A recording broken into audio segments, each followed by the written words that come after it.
இப்படி ஒரு எலியை முழுசாக பிடிச்சி சாப்பிட்ற ஒரு தாவரத்தை நீங்கள் பார்த்துருக்கீங்களா? இதான் அந்த தாவரம்.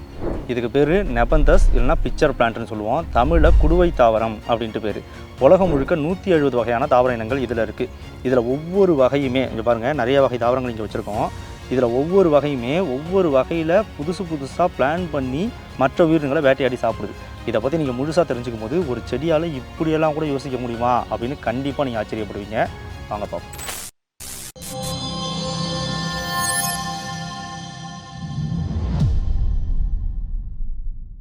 இப்போது இந்த செடி இப்படி வளர்ந்து கீழே அப்படி தொங்கிக்கிட்டு இருக்கு இல்லையா, தரையில் பட்ட மாதிரி இருக்கும். இந்த இடம் ஃபுல்லாகவே வழுக்கிற தன்மையோடு இருக்கும், இந்த குடுவை முழுக்க. அதனால் இதில் பூச்சி சுலபமாக வழுக்காமல் ஏறி போகணுன்றதுக்காக எப்படி உள்ளே போனதுக்கப்புறம் தடுக்குதோ அதே மாதிரி இது ஈஸியாக உள்ளே போக வைக்கணுன்றதுக்காக இந்த சைடில் பாருங்கள், 2 பக்கமும் இதழ்கள் மாதிரி இருக்கும். அதை சுற்றி முடி மாதிரி அமைப்பு இருக்கும். அந்த முடி நேராக அந்த குடுவையோட பகுதி, வாய்ப்பகுதி எங்கே இருக்கோ அதை பார்த்த மாதிரியே இருக்கும். பூச்சிகள் அந்த முடியை பிடிச்சி இந்த மாதிரி வழுக்காமல் ஈஸியாக ஏறி கரெக்டாக அந்த விளிம்பு பகுதி, வாய்ப்பகுதிக்கு போய் சேர்ந்துடும். அதுக்கப்புறமா அது கீழே விழும். அதை பூச்சிகளை டைரக்ட் பண்ணுறதுக்கு இந்த வழியாக தான் நீ போகணும் அப்படின்னு சொல்கிற மாதிரியே இந்த முடிகள் வரிசையாக இருக்கும். அதை பிடிச்சி போகிறதுக்கும் அந்த முடிகள் ஹெல்ப் பண்ணும். இதில் இருக்க அந்த டைஜஸ்டிவ் என்சைம்ஸை இப்போ அப்படியே என் கையில் ஊற்றி காட்டுறேன் பாருங்கள். அப்படியே ஏதோ ஒரு டீ கப் மாதிரியே இருக்குது, ஃப்ளாஸ்க் மாதிரி.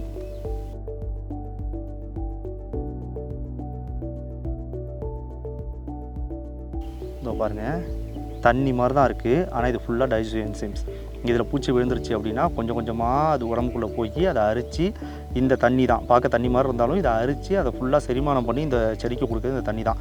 இப்போ இந்த குடுவையில் உள்ள மொத்தத்தையும் நான் ஊற்றிட்டா கூட கொஞ்சம் நாள் கழிச்சோ இல்லை கொஞ்சம் நேரம் கழிச்சோ திரும்ப இது அப்படியே செக்ரேட் ஆகிடும், மறுபடியும் உருவாகி உள்ளே மறுபடியும் ஃபில் ஆகிடும்.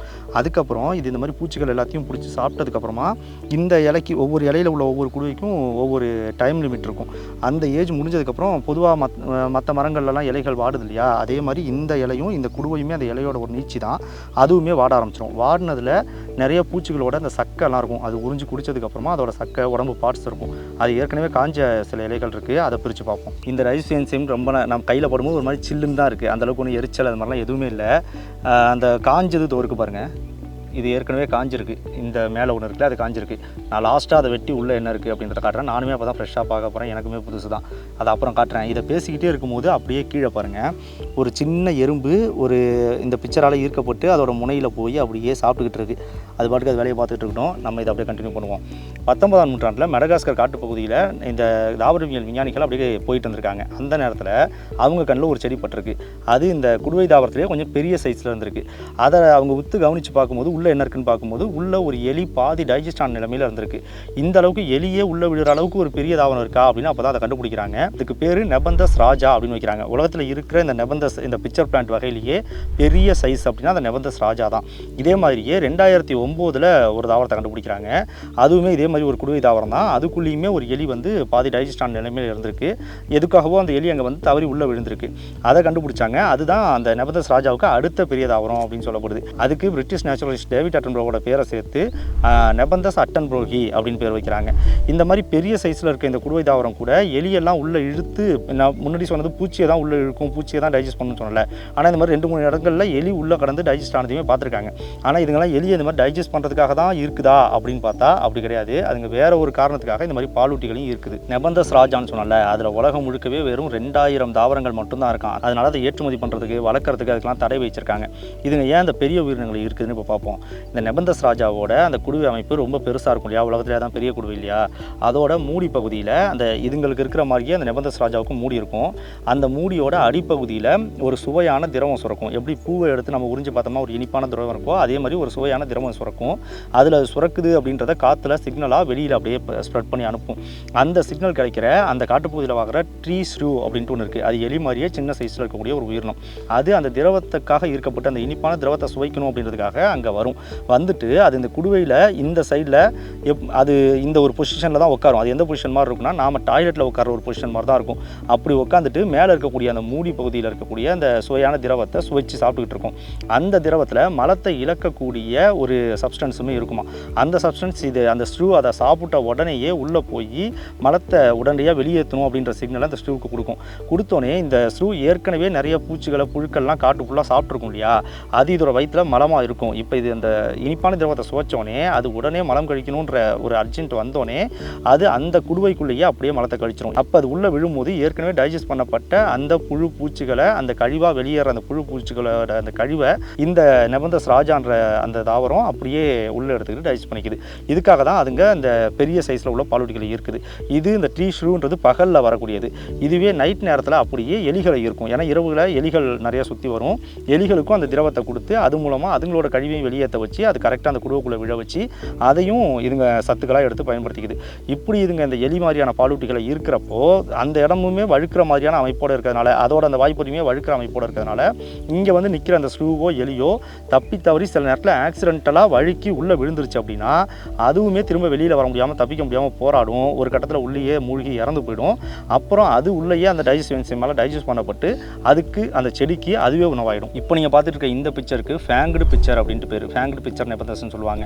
இதில் அதோட அந்த மேல் மூடி அமைப்பில் 2 கூரான பற்கள் மாதிரியான அமைப்பு இருக்கும். இந்த ஃபேங்க்டு அப்படின்னா என்ன அர்த்தம்னா லாங்கான டீத் அப்படின்ட்டு அர்த்தம். நம்ம கோரை பற்கள்னு சொல்லுவோம்ல அப்படி அர்த்தம். இந்த சிங்கம் புலிக்கெல்லாம் நடுவில் 2 பல்லு 2 சைடில் நீட்டிக்கிட்டு இருக்கும்ல அதுக்கு தான் ஃபேங்க்டு அப்படின்னு அர்த்தம். இந்த ஃபேங்கில் என்ன இருக்கும்னா அந்த பல்லு மாதிரியான அமைப்பில் அதே மாதிரி இதில் எப்படி இந்த குழுவில் ஒரு விளிம்பில் அந்த நெக்டார் இருக்கோ அதே மாதிரி அந்த ஃபேங்க்லையும் நெக்டார் இருக்கும். அது பூச்சிகளை இருக்கும். அதை சாப்பிட வர பூச்சிகள் அந்த ஃபேங் நேராக அந்த குடுவையை நோக்கின மாதிரியே இருக்கும். அதில் பார்த்த மாதிரியே கீழ்ப்பக்கம் இருக்கிற மாதிரி இருக்கும். அப்போ பூச்சிகள் வந்து அது மேலே உட்காரும் போது அதுவுமே வழுக்கி விடும். வழுக்கி விடும்போது பூச்சிகள் தவறி அந்த குடுவைக்குள்ளே விழும்போது அந்த பூச்சிகள் அந்த தாவரத்துக்கும் உணவாயிடும். ஆனால் இந்த ஃபேங்க்டு பிக்சரில் இது மட்டுமே ஆச்சரியமான விஷயம் இல்லை. இதை விட நம்மளை பெரிய அளவில் ஆச்சரியப்படுத்தக்கூடிய இன்னொரு விஷயமும் இதில் இருக்குது. என்னென்னா இதுலேயுமே மற்ற பிக்சர் பிளான்ட்டில் இருக்கிற மாதிரி அந்த குடுவைக்குள்ளே அந்த என்சைம்ஸ் இருக்கு இல்லையா, அந்த திரவம் இருக்கு இல்லையா, அது எல்லா பூச்சிகளையுமே டைஜஸ்ட் பண்ணாலும் இது ஒரு குறிப்பிட்ட ஒரு பூச்சியை மட்டும் டைஜஸ்ட் பண்ணாமல் விட்டுரும். அது இந்த டைவிங் ஹேண்ட்ஸ் தான். மற்ற பூச்சிகள்லாம் டைஜஸ்ட் ஆகிற இதே என்சைமில் இந்த டைவிங் ஹேண்ட்ஸ் மட்டும் உள்ளே போய் நீந்தி விளையாண்டுக்கிட்டு இருக்கும். ஏன்னா அந்த அளவுக்கு இந்த ஃபேங்க்டு பிக்சரும் அந்த எறும்பும் ஒரு மியூச்சுவலிஸ்டிக் ரிலேஷன்ஷிப்பை கொண்டிருக்கு. அப்படின்னா இந்த தாவரம் அந்த எறும்பை சார்ந்திருக்கு, அந்த எறும்பு இந்த தாவரத்தை சார்ந்திருக்கு. எப்படின்றத இப்போ பார்ப்போம். இது எப்படி இது ரெண்டும் ஒன்று சார்ந்திருக்குன்றதை தெரிஞ்சுக்கிறதுக்கு இந்த பிக்சருக்கு உள்ள டைஜஸ்டிவ் என்சைம் இருக்கு இல்லையா, அதில் வாழ்கிற இன்னொரு உயிரினத்தை பற்றி நீங்கள் தெரிஞ்சுக்கணும். அதில் பொதுவாக என்ன நடக்கும்னா கொசுக்கள் போயிட்டு அதுக்குள்ளே முட்டை இட்டுரும். அந்த கொசு முட்டையிலேருந்து லார்வாக்கள் புரிஞ்சு வெளியில் வந்து அந்த டைஜஸ்டிவ் என்சைம்லேயே அந்த கொசுவோட லார்வாக்கள் உயிர் வாழ ஆரம்பிக்கும். அப்படி அதுங்க வாழும்போது இந்த தாவரத்தில் இயல்பாக வழுக்கி விழுற மற்ற பூச்சிகளை அந்த லார்வாக்கள் உணவாக எடுத்துக்கிட்டு அதை செரித்து அப்படியே சாப்பிட்டுட்டு அந்த கொசுவோட லார்வாக்களை அதை மறுபடியும் கழிவாக அந்த குடுவைக்குள்ளேயே கழிக்கும் போது அதிலிருந்து செரிக்கப்பட்ட அளவில் ரொம்ப சுலபமாக நியூட்ரியன்ஸ் இந்த தாவரத்துக்கு கிடைச்சிருது. இது ஏற்கனவே இந்த கொசுவோட லார்வாக்களால் செரிக்கப்பட்டதுன்றதுனால இந்த செடிக்கு வேலை ரொம்ப மிச்சமாயிடுது. அதே மாதிரி இப்போ இந்த விஷயம் சாதாரணமாக நடந்துருது. ஆனால் இதுக்கும் அந்த டைவிங் ஆண்ட்டுக்கும் என்ன சம்மந்தம் அப்படின்னு பார்த்தா இந்த டைவிங் ஆண்ட்டு இந்த செடியிலேயே தான் கூடு கட்டி வாழுது. சின்னதாக இந்த செடியில் ஒரு பொந்து போட்டு வாழுது. அது வாழுதுன்னு சொல்கிறத விட அது அப்படி வாழ்கிறதுக்கு அந்த செடியை அனுமதிக்குது அப்படின்னு தான் சொல்லணும். இப்போ அந்த செடிக்குள்ளேயே அந்த பூச்சி அந்த எறும்புகள் வாழ்ந்துகிட்டு இருக்கும்போது அதுங்க இந்த மாதிரி பூச்சிகள் உள்ளே விழுது இல்லையா, அந்த நேரத்தில் நேராக அந்த குடுவைக்குள்ள அந்த எறும்புகள் வந்து அங்கே ஏற்கனவே விழுந்து போராடிக்கிட்டு இருக்க உயிருக்கு போராடுற இல்லைனா இறந்து போன பூச்சிகளை அப்படியே தூக்கிட்டு போய் அதுங்க வச்சு சாப்பிட ஆரம்பிச்சிடும். அதே நேரத்தில் சில நேரத்தில் இந்த டைவிங் ஹேண்ட்ஸ் அப்படியே அது உள்ளே குதிச்சு உள்ளுக்குள்ளே நீந்தி போய் உள்ளே ஏற்கனவே வாழ்ந்துகிட்டு இருக்கு இல்லையா உயிரோட அந்த கொசுவோட லார்வாக்கள் அதையுமே வேட்டையாடி சாப்பிடுது அப்படின்னு சொல்லப்படுது. இப்படி அந்த கொசுவோட லார்வாக்களையும் அது வேட்டையாடுறதுனால அதுக்கு என்ன லாபம்னு பார்த்தா இந்த பிக்சருக்குள்ளே வாழக்கூடிய அந்த கொசுக்களோட லார்வாலாம் அங்கேயே இருந்து அந்த செடியால் கிடைக்கிற பூச்சிகளை உட்கொண்டு வாழுது. அது மூலமாக செடிக்கு நியூட்ரியன்ஸ் கிடைக்குது. ஆனால் அந்த கொசுவோட லார்வாக்கள் எல்லாமே பெரிய அளவில் கொசுவாக வளர்ந்து பறந்து போயிடுச்சு அப்படின்னா முழு நியூட்ரியன்ஸும் இந்த செடிக்கு கிடைக்க தடுக்கப்படுன்றதுனால இந்த எறும்புகள் அங்கேயே வாழும்போது ஒரு சில லார்வாக்களை அதுங்க பிடிச்சி அதுங்க சாப்பிட்டு அந்த எறும்பு அதை கழிவாக வெளியேற்றும் போது அதையுமே அந்த ஃபேங்க்டு பிக்சர் எடுத்துக்கிட்டு தன்னோட உணவு தேவையை பூர்த்தி பண்ணிக்குது.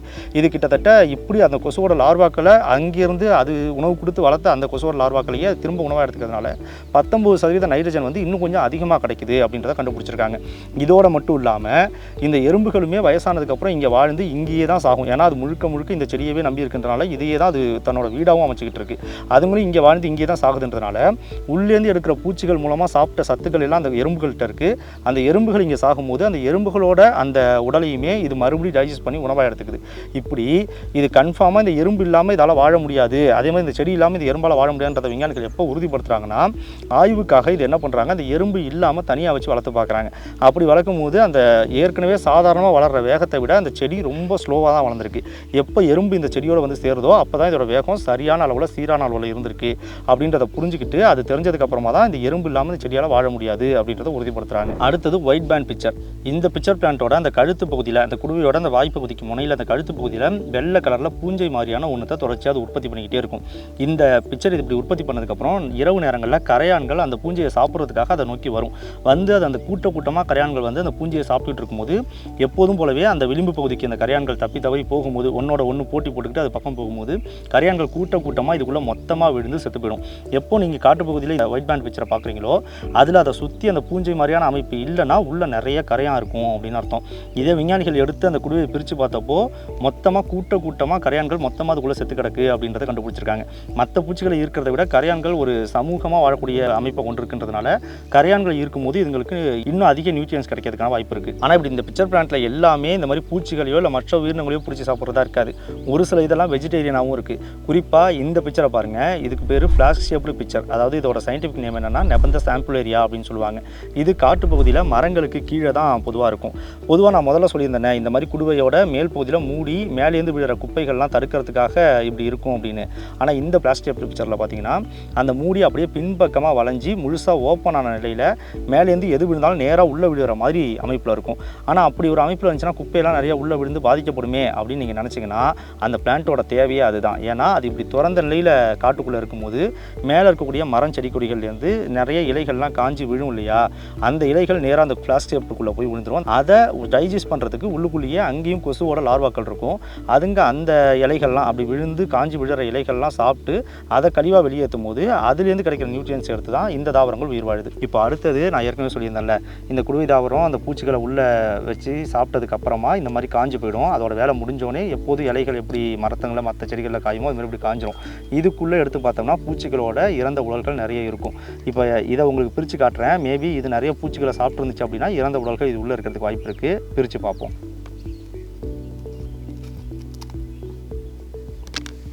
பேப்பர் மாதிரி இருக்குது.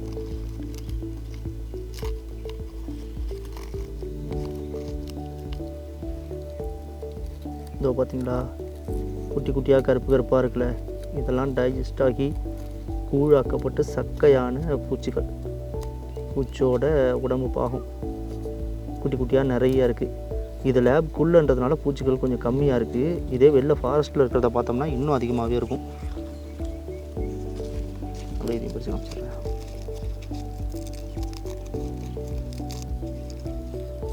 இதில் கொஞ்சம் அதிகமாக இருக்குது.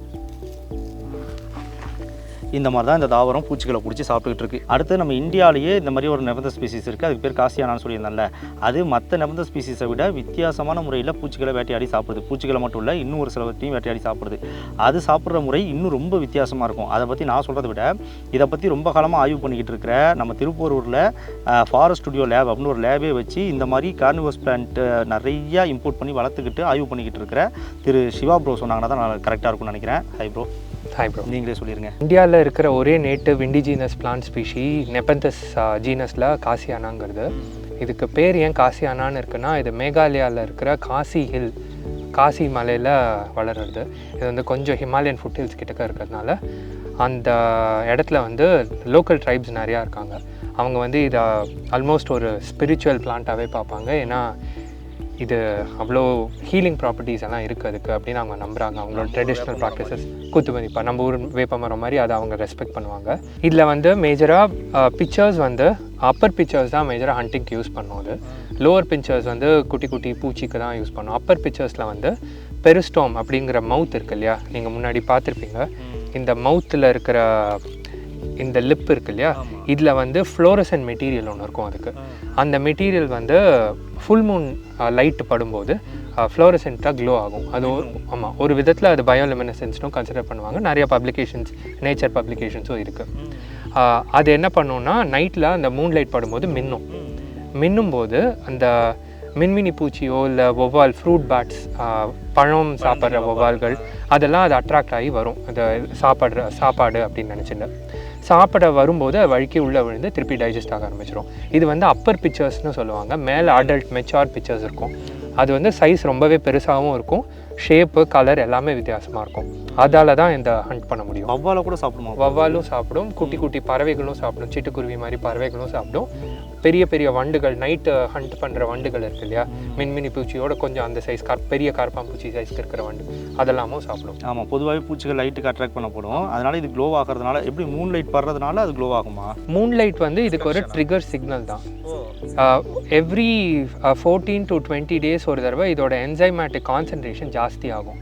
அதனால அது அந்த மூன் சைக்கிள் கிட்டக்க வரதுனால ஃபுல் மூன் டே அன்னைக்கு யூஸ்வலாக அந்த கேலண்டர் சிங்க் படி ஃபுல் மூன் டே அன்னைக்கு அது வந்து பிளிங்க் ஆக ஆரம்பிக்கும்.